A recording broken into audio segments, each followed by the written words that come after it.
I hate Alexandria Ocasio Cortez. I actually liked her when she first got elected, when she won the primary.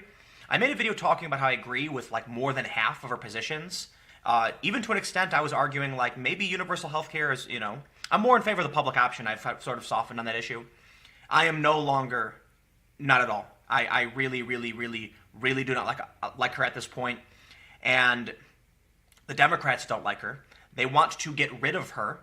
And we're looking at really, this is really crazy, actually. First of all, I can't stress this enough. I talk about it all the time. She didn't win the way you'd expect her to win. She did what's called primarying, okay? She's talked about this. They find a district that's guaranteed to be Democrat, and they upset in a primary, she got like 15,000 votes, and she won. Democrats are threatening to do the same thing to her. They want to get rid of her. She just put out, the Green New Deal's insane. It's seriously insane. It's just a socialist manifesto that makes no sense. But now we have possibly the craziest strategy. I laughed. I seriously started busting out laughing when I saw this. From The Intercept. New York Democrats could eliminate Ocasio-Cortez's district after 2020. They figured out a way to get rid of her. Eliminate her district. Wow. I'm assuming maybe they'll split it up. I don't know, but this is really interesting. Let's read The Intercept. I think The Intercept likes her, but, we'll read it. They say Cortez is prepared for the possibility that Democrats in New York could redraw her district after the 2020 election. She told The Intercept in an interview. Following the 2020 census, every state will draw new district boundaries to reflect changes in the population, the political implications of which will stretch for at least the next decade. In 2014, New York approved a constitutional amendment establishing a nonpartisan redistricting commission, which is set to take over the redistricting process starting in 2020. The 10-member commission, meant to be independent from the legislature, is made up of individuals selected by leaders from the state Senate and Assembly, and the original 8 members pick 2 additional members. But Ocasio-Cortez's most determined adversaries are not partisan Republicans, but Democrats, who say that she has been a disruptive influence. The Hill recently reported that at least one member of Congress has been urging New York party leaders to recruit a Democratic primary challenger to Ocasio-Cortez. But the news led to a surge of donations to Ocasio-Cortez, suggesting that a more efficient means of ousting her might be simply to eliminate her district. But here's the thing. She's become a superstar. Millions of followers. I think she could potentially run for, this is tough. She's got so much influence that when it comes to a primary, she might just win. The reason she beat Joe Crowley, which effectively made her a congressperson, even she was saying it. This is what's really, in my opinion, it's kind of terrifying. After the primary, she said, I've been elected. No. You won a primary. That means you've won the nomination from your party. You haven't been elected to anything. But they knew her district was so overwhelmingly blue, there's no way she could lose. In fact, I don't even think she really had any opponents. So getting rid of her district could certainly be one way to go about it. But she's got, 2.6 million Twitter followers now? So if they try to primary her, that's what it's called, where they put up a primary challenge, she's got way too much influence. People in her district will probably show up in droves because she's a celebrity at this point. They'll vote for her just because they heard her name. It doesn't matter what party she's on at this point. In fact, if in 2020 she could leave the Democratic Party and run for probably any third party and still potentially beat any other congressperson because she's that famous. But here's the thing.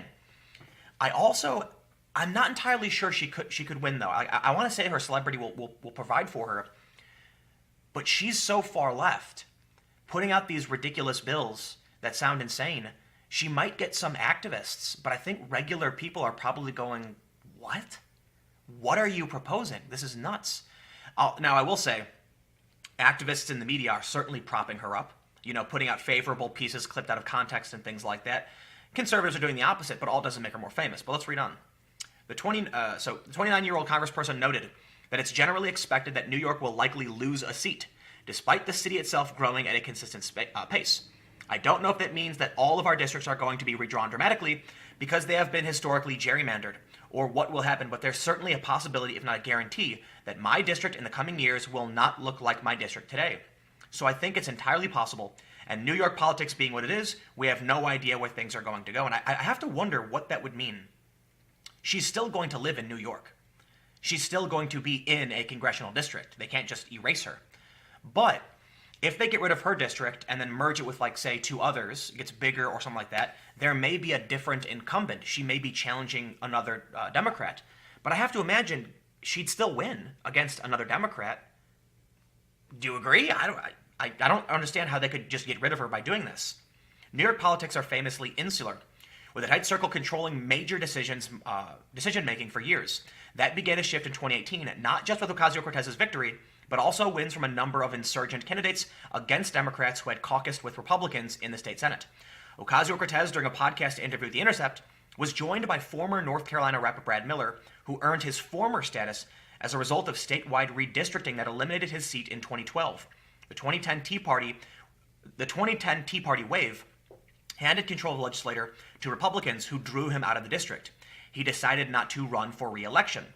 So Cortez could simply run for re-election. I'm assuming she's going to run for re-election no matter what. So I think redistricting her, I don't understand how that works. That's just me, I guess. But I do believe she needs to be challenged. I also believe she may still win. I mean, I don't know, but let's read on. Miller, however, did not have Ocasio-Cortez's national profile, suggesting that the lesson may be that if you're going to be a problem for party bosses, it's better to be a huge problem than a medium-sized irritation. Indeed, Ocasio-Cortez could just run and probably win in any nearby New York City district the party may try to draw for her.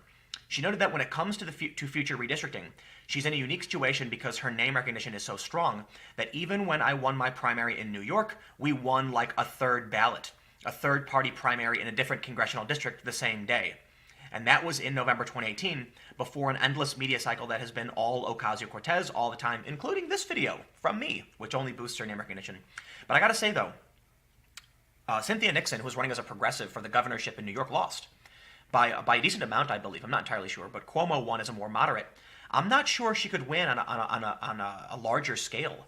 The only reason she won, in my opinion, is because she had support from progressive activists, and moderate Democrats, the politically uninitiated, just didn't really care to come out and vote, except when it came to the general election. So in the primary, she was able to sweep. I don't know if she could win a primary because you have very energized activists who will come out in huge numbers. You don't have that for your moderate your moderate Democrat voter.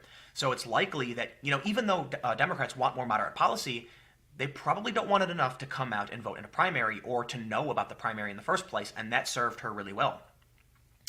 Another reason not to target Ocasio-Cortez would be Chuck Schumer.